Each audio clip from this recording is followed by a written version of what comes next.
ETH has had quite the bounce back. Turned bullish May 2nd at about 1800. It's at about 2400 right now. Strong buy as well. The fundamental catalyst for all this was the Pectra upgrade from Ethereum. It's basically an upgrade that made it an improved user experience. People using ETH or L2s know how harder it is to use. There's a lot of friction with using Ethereum, from having to sign transactions multiple times and approve them compared to other L1s like Solana. Solana has done incredibly well, 10x from the bottom. We kind of basically called it because the data just showed Solana would bounce back. They raised a ton of money. They had a thriving developer community post FTX.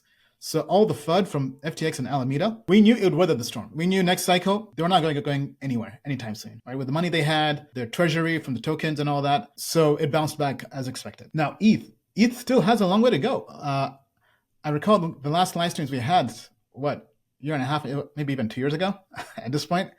We're talking about how I believe Solana would outperform Ethereum. And that has happened. But now, because back then I was at ETH Maxi, then I became kind of more open-minded, right? Because when you see value, you see value. And now I'm saying, okay, ETH is at 300 billion FDV. If we go to Solana, okay, Solana is 103 billion FDV. So ETH is about 3x the valuation of SOL. SOL is also bullish. We see here at about 140. It's currently 171. Also a strong buy. So the question is now, at this point in time, will Solana still outperform ETH? Will there be a Solana flippening? That's tough to say. That is very, very tough to say.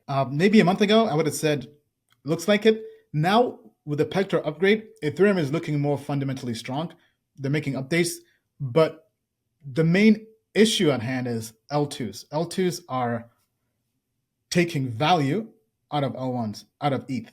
So Base is incredible. I mean, Token Metrics, our TMAI token, was built on Base.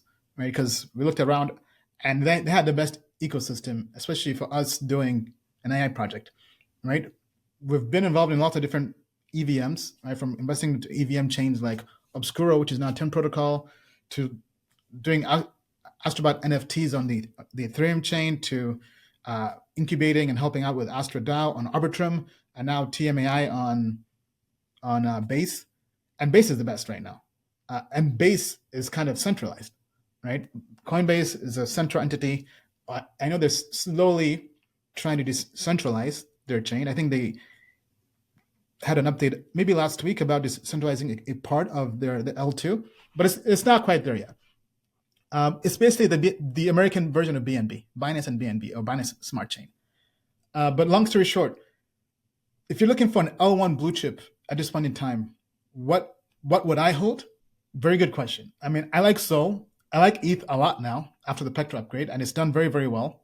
I think now it has a chance to actually not underperform.